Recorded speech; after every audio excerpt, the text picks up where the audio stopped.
in the august presence of this university's founding father, Shri Yogi Adityanath Ji, the Honorable Chief Minister of Uttar Pradesh, and other notable dignitaries, including Honorable Mr. Justice, a champion of safeguarding personal liberty, upholding the basic tenets of the Constitution.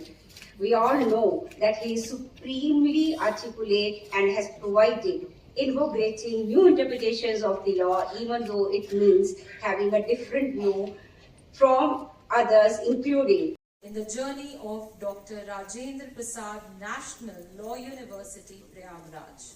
Let us commence this historical event with the lighting of the lamp and Saraswati Vandana. I request Justice Honorable Mr. Justice Manoj Misra, Judge, Supreme Court of India, and other dignitaries to come forward for the lamp lighting ceremony.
उच्च न्यायालय के मुख्य न्यायाधीश justice Ramesh Sinha ji,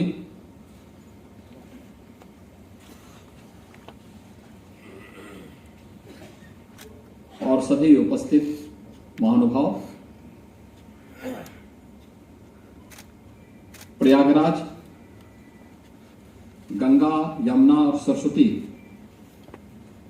के इस त्रिवेणी का महासंगम है। लेकिन इसके साथ ही यह धर्म, ज्ञान और न्याय की पवित्र त्रिवेणी भी है। 8 वर्ष के बाद इस प्रयागराज में एक नई उपलब्धि की कड़ी जोड़ने के लिए भारत के महान्यायविद, मुख्य न्यायाधीश माननीय डॉक्टर न्यायमूर्ति डी.वाई. चंद्रचूड़ जी का आगमन हुआ है।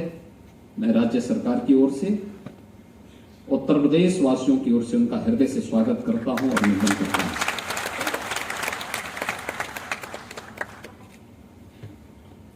चंद्रचूड़ साहब का इलाहाबाद उच्च न्यायालय के मुख्य न्यायाधीश के रूप में कार्यकाल न्यायिक इतिहास में उत्तर प्रदेश वासियों के लिए एक स्मरणीय बना हुआ है। उन्होंने उस समय जो नजीर प्रस्तुत की न्यायिक क्षेत्र में, वो आज भी न केवल न्यायिक क्षेत्र से जुड़े हुए लोगों के लिए बल्कि एक कॉमन मैन के मन में भी एक नया विश्वास पैदा करता है। तो स्वाभाविक रूप से जब इस धर्म, ज्ञान और न्याय की त्रिवेणी के इस महासंगम में एक नई कड़ी जोड़नी थी, तो उस कड़ी का शुभारंभ किसके कर कमलों से हो। मैं इसके लिए विश्वविद्यालय, इस नवगठित विश्वविद्यालय के विजिटर जस्टिस मनोज मिश्रा जी को, विश्वविद्यालय के चांसलर और अपने इलाहाबाद उच्च न्यायालय के मुख्य न्यायाधीश श्री अरुण वंशाली जी को, जस्टिस मनोज कुमार गुप्ता जी को, यहां के सभी अपने माननीय न्यायमूर्तियों को हृदय से धन्यवाद दूंगा कि उन्होंने भारत के मुख्य न्यायाधीश जस्टिस चंद्रचूड़ साहब को इस समारोह में मुख्य अतिथि के रूप में आज आमंत्रित किया है। यह अवसर हमारे लिए महत्वपूर्ण इसलिए भी है, भारत गणतंत्र अपने अमृत महोत्सव वर्ष में प्रवेश किया है। याद करिए 26 जनवरी 1950 को भारत ने अपना संविधान लागू किया था और इन 74 वर्षों में भारत के संविधान ने भारत को उत्तर से दक्षिण, पूरब से पश्चिम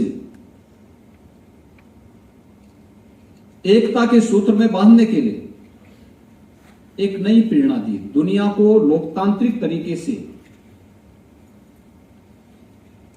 आगे बढ़ने के लिए एक नई प्रेरणा दी है।